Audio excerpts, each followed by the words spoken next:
Hi, everybody. Buckle up. It's week 7, but we're halfway through. This is the halfway mark. All right, before I start talking about the new module, I just want to go over some other stuff. You'll notice it's been a while since I've graded. I'm just getting over the plague. Um, I will be hacking away a little bit today, but after week 7, usually I start doing video feedback. I did a few video feedbacks earlier, and that's when I look at your work individually, make a little video. It's kind of fun. It's great for me because then, I get to sort of look at you all individually, which is nice for me. So, keep an eye out for that. But don't worry, I am reading, I'm being aware. If you're doing something wrong, I would let you know. Things seem to be going really well. All right, and now module 7. Okay, this is a big module. You've got your blog, you've got discussion, you've got a response paper. The response paper is going to be, you're going to look at some of these massive number of articles and books.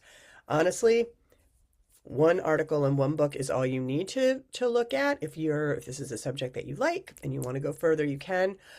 You do not have to read the whole book, but what I did for each of these is put in, I think I did the cover and the blurb and then table of contents so you can see sort of what they cover, and then the introduction. So look around at these and I'll give you a little thumbnail later in the video and find one. These should all be readily available at your public library. Okay. So what you're going to do is you're going to read. You're going to step away from the computer unless you're reading it, on the computer, which sometimes happens. But you're going to dig into this and then you're going to write a response paper. And what this is, and I'm not too fussy. I mean, cite your sources. If you put quotes in, do a little bibliography just so I know where you're getting your stuff. But this is really about you. I don't mind you using first person. You don't have to act like an expert. This is about your attitude about teenagers and technology. It kind of splits a little bit between social media and gaming, because I do think that they're, uh, on the one hand, very slopped together, but also on the other hand, do kind of two separate things. There's a few of the articles are about like tabletop gaming in the library and ways in which, that can work with students. But what you're going to do is just talk about what you think based on what you've read. So, uh, so do that.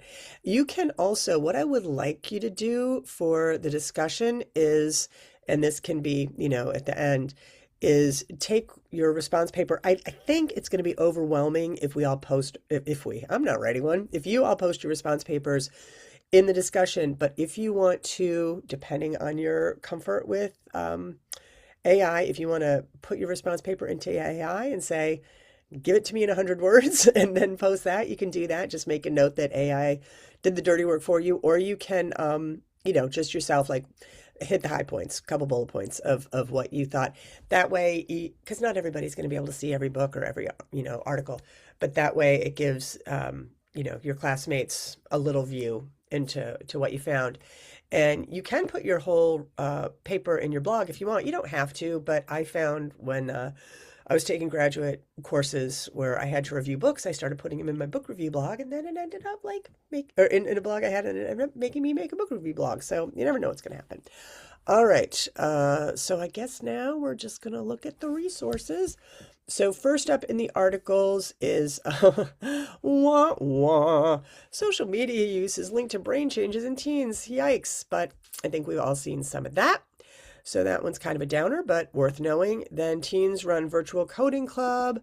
Then teenagers leaving happy, contented lives online. Wait a minute. It's almost like this article from 10 years ago is saying something different than what we know now. Tabletop games into the library, which I have found some success with at my high school library. Then my school librarian should embrace gaming. Libraries, video games, and civic engagement. I think you sense a theme here.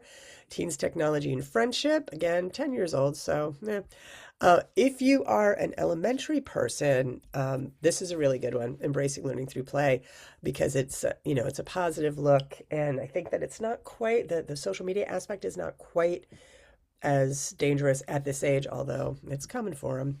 All right, so those are the articles. Choose one of those and just look it over. And if it informs your paper, that's great. Then these are the books, and this is where, most of the meat of it's going to come from. Irresistible, Addictive Technology. It's terrifying. Then Dana Boyd, she wrote, this is an older one, of course, and she's very positive about teens and social media. Then Technology's Child. This is another good elementary one because it looks at kids, right from the very beginning with digital media, with parents, posting stuff about their children, etc. Then the inside story about how social media rewired our minds and our world. I have not actually read this one because I'm terrified. This one's huge. The Anxious Generation has been super popular. I believe it's still on the New York Times bestseller list, so it might be a little hard to get your paws on, but worth owning for sure.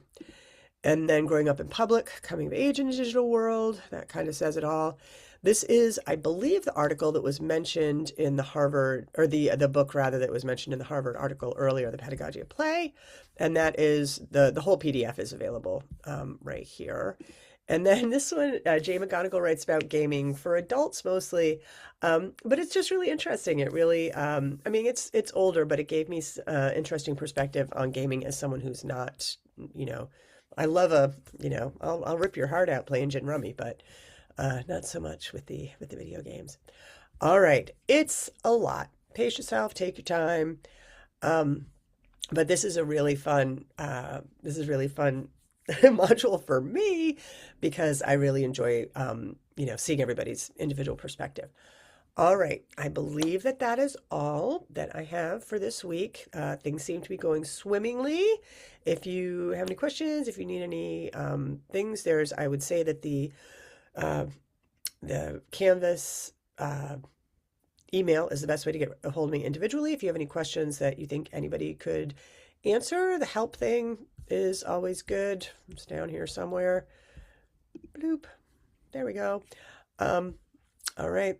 That's all I've got. I feel like there should be more. All right, let's stop sharing here. I hope you're having a great almost spring, and I will see you on the discussion boards. Bye.